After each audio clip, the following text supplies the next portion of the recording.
Bien, este video es a cargo de Yanité Rueda, asesora técnica y coordinadora de planeación de la Secretaría de Cultura de la Ciudad de México.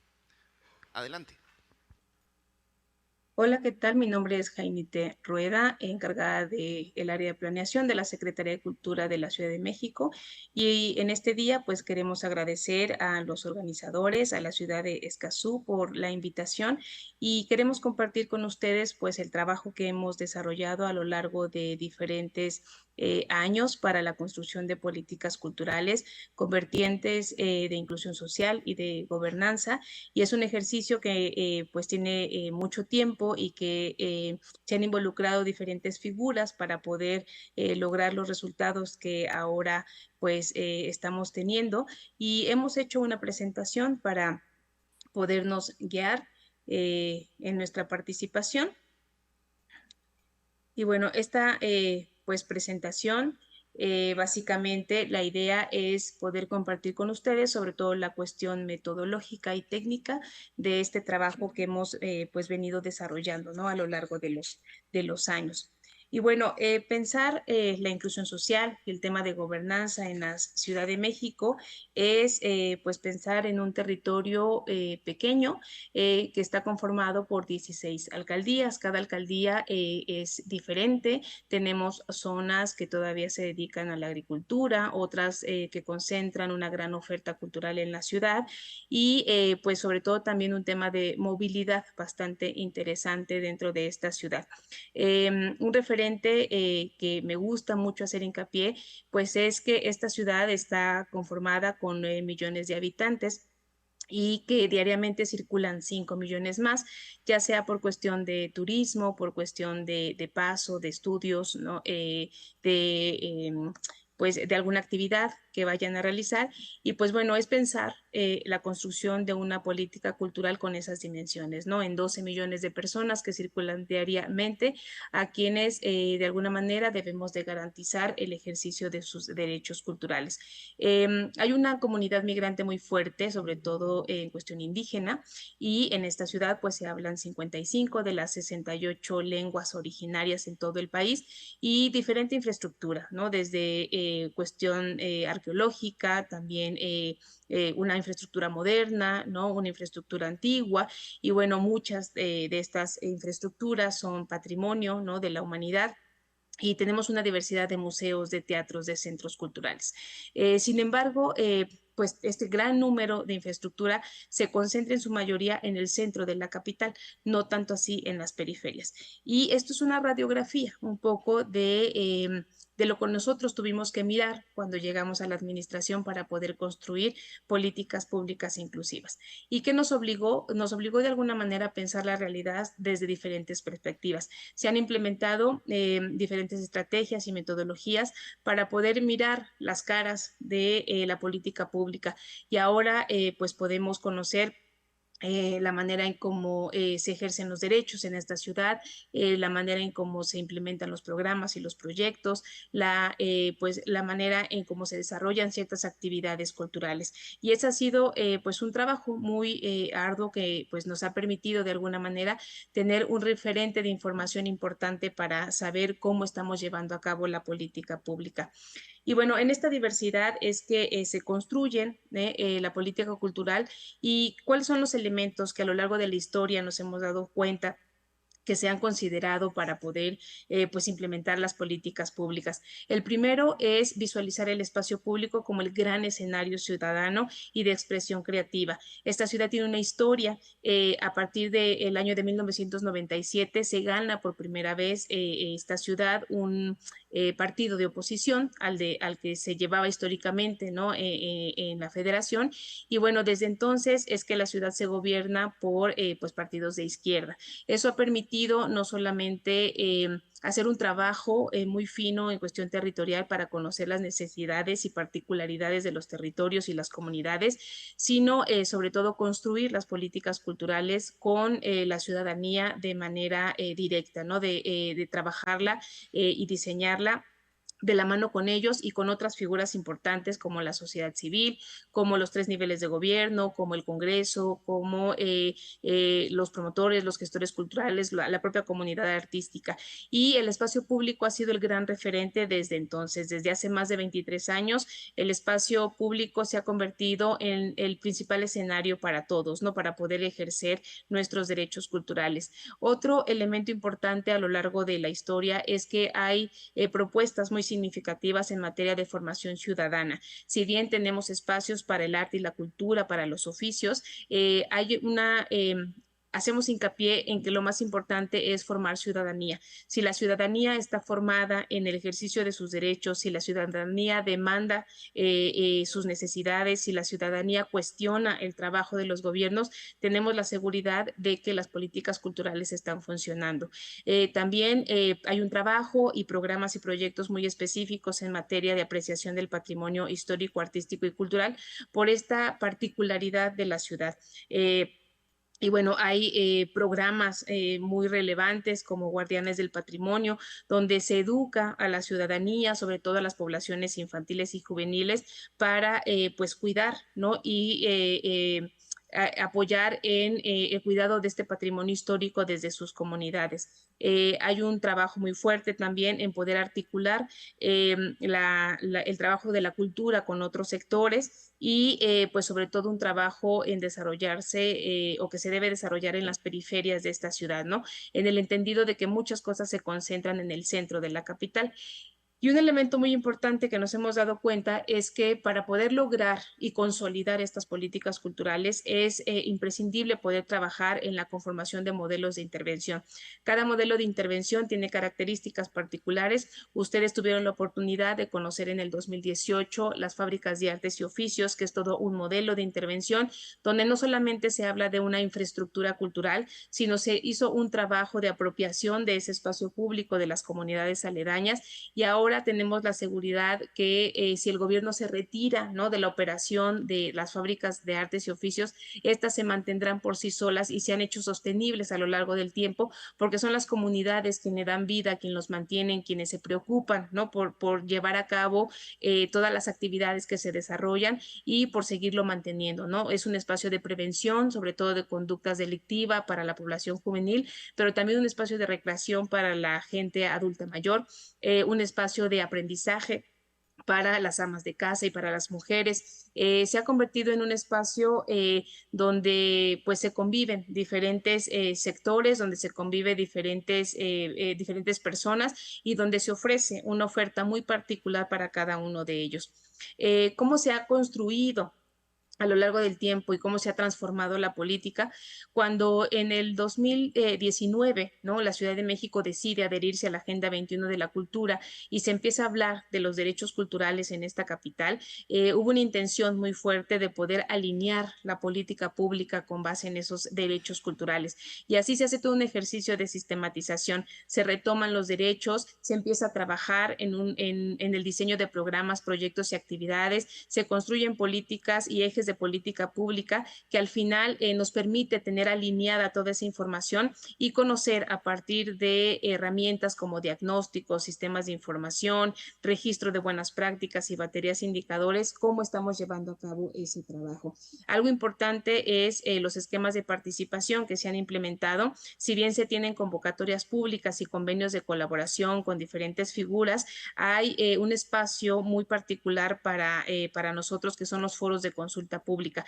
Estos foros se han logrado llevar desde el nivel internacional hasta foros muy locales en las comunidades y toda esta información nos ha servido para mejorar, para construir propuestas de política cultural donde la inclusión social es un elemento primordial y donde el elemento también de gobernanza pues juega un papel muy importante para su diseño.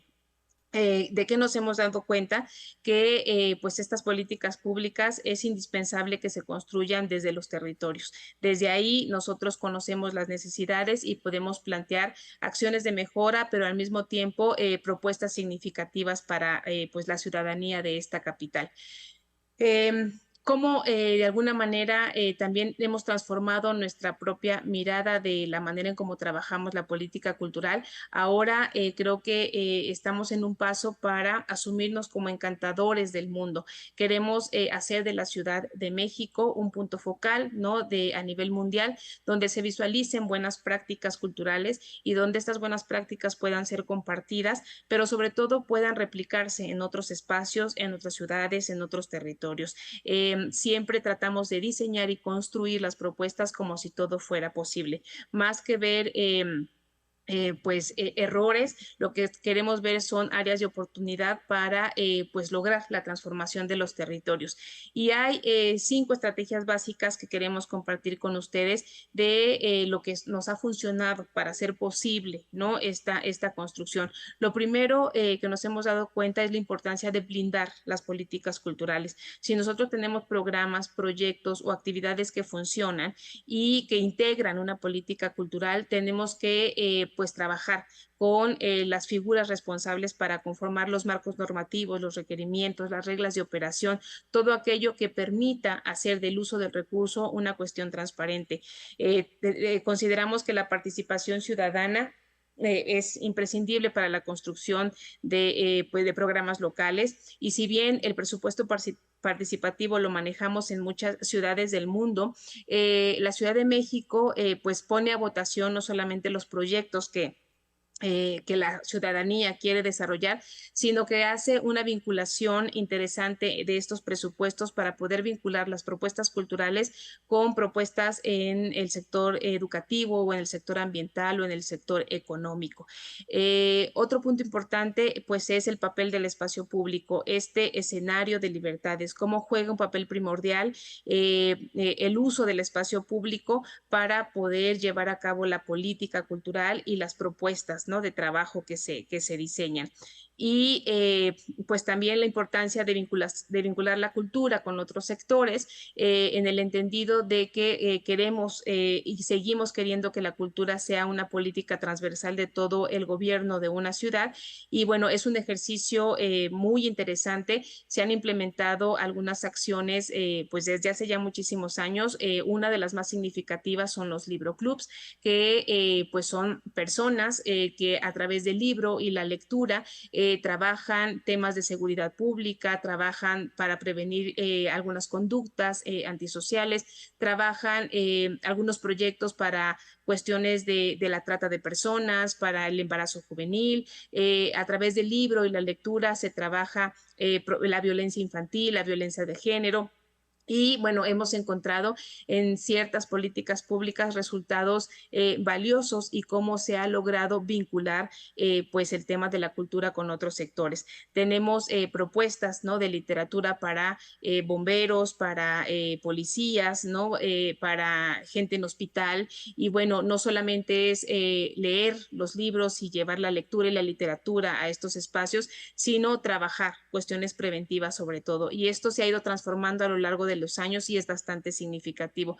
Y un elemento que hemos agregado al trabajo que desarrollamos, porque después de una pandemia nos hemos dado cuenta que es primordial, es el tema de las afectividades y las emociones.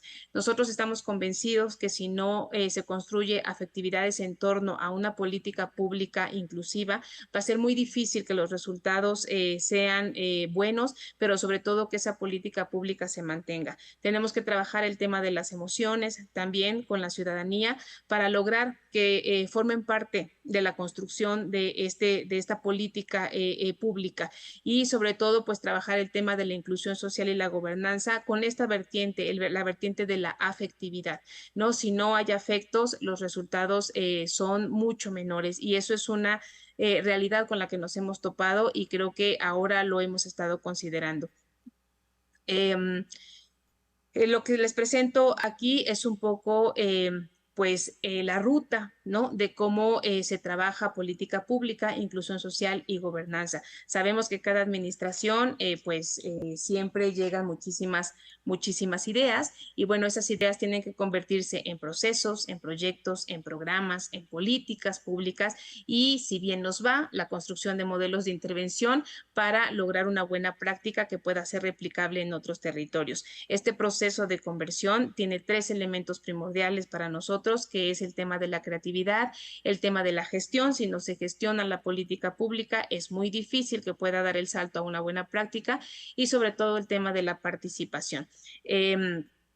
Son muchas buenas prácticas que podemos compartir. Sin embargo, consideramos que para que pues podamos llevarlas a cabo en otros espacios, por lo menos debe cumplir con estos 5 elementos. Toda política pública incluyente debe ser innovadora, debe ser transferible, debe tener el tema de la efectividad trabajada, debe ser viable y sobre todo sostenible. Es decir, cómo logramos que esas propuestas sean apropiadas por las comunidades y ellas de alguna manera le sigan dando vida a lo largo del tiempo. Esas han sido las grandes intenciones de la construcción de programas y proyectos en esta ciudad. Y bueno, creo que se han logrado, ejemplos tenemos muchos. Yo les hablaba de las fábricas de artes y oficios, ahora se tienen los pilares, que son 280 pilares a lo largo de la ciudad, y en estos espacios hay una vinculación directa de la cultura con la economía, el medio ambiente y con la educación. Se trabajan muchas acciones dentro de estos pequeños espacios y pues bueno, permite de alguna manera también o tiende a convertirse más bien en una buena práctica. Tenemos el tema de los libroclubes, tenemos también una política pública en materia de fomento a la lectura, como es el gran remate de libros, y hay muchas otras propuestas que pudiéramos compartir que tienen esta vertiente de inclusión social. Y bueno, aquí queremos cerrar con algunas acciones de consolidación para que logremos trabajar gobernanza, inclusión social y construcción de política pública. Necesitamos tener esquemas de planificación, necesitamos medir, necesitamos evaluar y sobre todo trabajar con equipos multidisciplinarios, no solamente dentro del sector cultura, sino ahora es importantísimo poder vincularnos con otros expertos de la salud, de la economía, de la educación y bueno, pues el tema de la afectividad que lo hemos estado mencionando a lo largo de esta presentación. Y bueno, cierro con esta imagen. Esta imagen es un concierto que se llevó a cabo el año pasado, donde se pudieron reunir en este espacio público, que es la gran plancha del Zócalo de la Ciudad de México, más de 280,000 personas. Yo estuve ahí y las vivencias fueron impresionantes. El poder lograr juntar a este número de personas para convivir, para abrir el espacio después de una pandemia, para acceder a un evento donde posiblemente nunca hubieran podido pues acceder por las cuestiones de costo de este tipo de eventos, pero sobre todo lo más significativo es que hemos confirmado que la cultura es un derecho y que la inversión que se hace, ¿no?, en eventos como este es la misma inversión que se realiza para la educación, que se realiza para temas del agua, para el tema de movilidad, para el tema de seguridad, y eso es lo valioso, cómo equiparamos el tema de la cultura con otros sectores y cómo logramos que a través de este tipo de eventos la ciudadanía pues sea convocada y sea tolerante y pues se logren resultados bastante significativos. No es el concierto como tal, sino es lograr pues ejercer el derecho a la cultura a través de la accesibilidad a este tipo de espacios y de eventos, ¿no? Con esto cierro y pues agradecemos mucho el apoyo, la participación, agradecemos mucho también pues la invitación, esperamos poder compartir más adelante cuestiones muy específicas y proyectos muy específicos de la Ciudad de México, pero sobre todo pues lograr que podamos conocer este tipo de proyectos en territorio, ¿no? Que eso es lo más valioso. Muchísimas gracias y pues esperamos que la información haya sido de utilidad.